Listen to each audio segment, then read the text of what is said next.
Breaking news. Turkey now has more room to employ a middleman strategy due to regional conflicts. Since the conflict in Ukraine began, Turkey has maintained a careful balancing act, giving the appearance of supporting both sides while actually benefiting economically and politically from its connections to both. Turkey has spoken out against Russia's invasion and offered diplomatic and material support to the Ukrainian military. Meanwhile, Recep Tayyip Erdoğan, the country's leader, has made it clear that he will not follow the West's lead in sanctioning Russia or severing ties with Moscow. It may be difficult for Turkey to maintain its neutrality in the Ukraine conflict as Washington and Moscow show signs of growing impatience. U.S. sanctions against Turkish companies and a businessman accused of aiding Russia in evading U.S. sanctions were implemented in September 2023. Meanwhile, Erdoğan has been unable to get Russian President Vladimir Putin to resurrect an agreement that would have lowered global food prices by facilitating the export of Ukrainian grain shipments through Turkey's Bosphorus and Dardanelles Straits. Events point to efforts on the part of both Washington and Moscow to put pressure on Turkey to make a choice. There are already hints that Erdoğan will compromise. Turkey's NATO allies were not pleased when President Erdoğan signed Sweden's NATO accession protocol and submitted it to Parliament for ratification on October 25, 2023. The action could be read as an indication that Turkey's balancing strategy is failing. The expansion of Erdoğan's geopolitical chess game, in which he seeks to position Turkey as a diplomatic force in the face of rising violence in the Middle East, could also be a factor. As a specialist in Turkish politics and foreign policy, I have seen how Erdoğan balances Turkey's obligations as a long-standing member of NATO with its dependence on trade, economic resources, and energy imports from Russia. However, the longer the war continues, the harder it is to strike this delicate balance. Turkey's foreign policy under Erdoğan is consistent with its past course. Since Russia first emerged as an ambitious regional player along Turkey's northern border in the early 18th century, Turkey has managed to keep the balance between Western European powers and Russia. The Ottoman Empire, modern-day Turkey's forerunner, managed to avoid collapse by striking a delicate balance between the Russian Empire and European powers in the 19th century. The failure to employ a balancing strategy during World War I contributed to the fall of the empire. Turkey's disastrous fate was shared with the other Central Powers because it joined their losing side.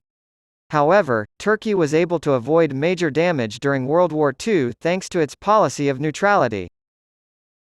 Because of the increasing danger from the Soviet Union during the Cold War, Turkey sought refuge in the protection of NATO in 1952.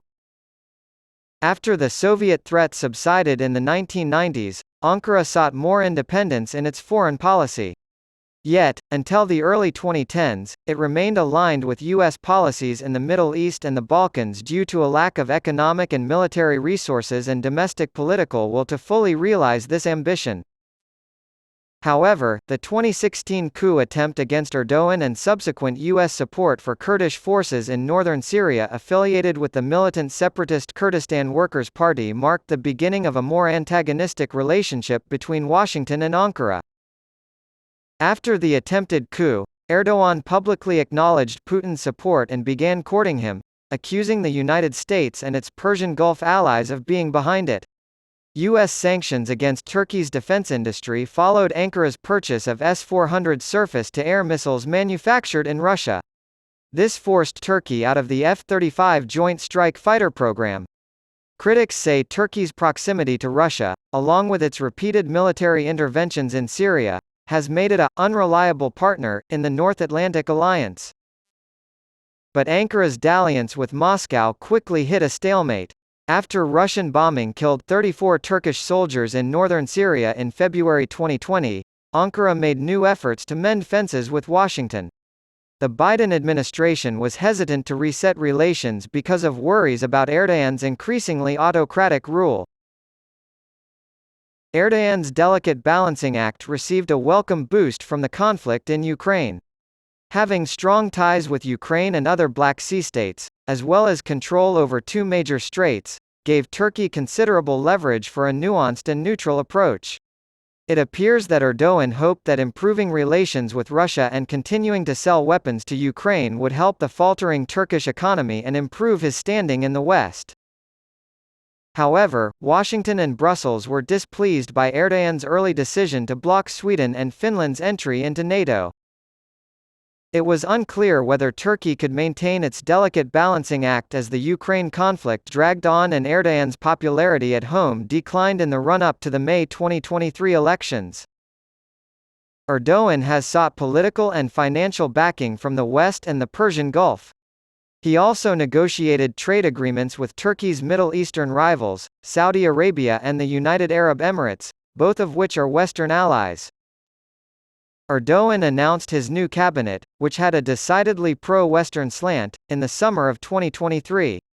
He reconciled with Egypt, another longtime enemy in the region, to fit into the new regional power structure being established by the United States and its regional allies.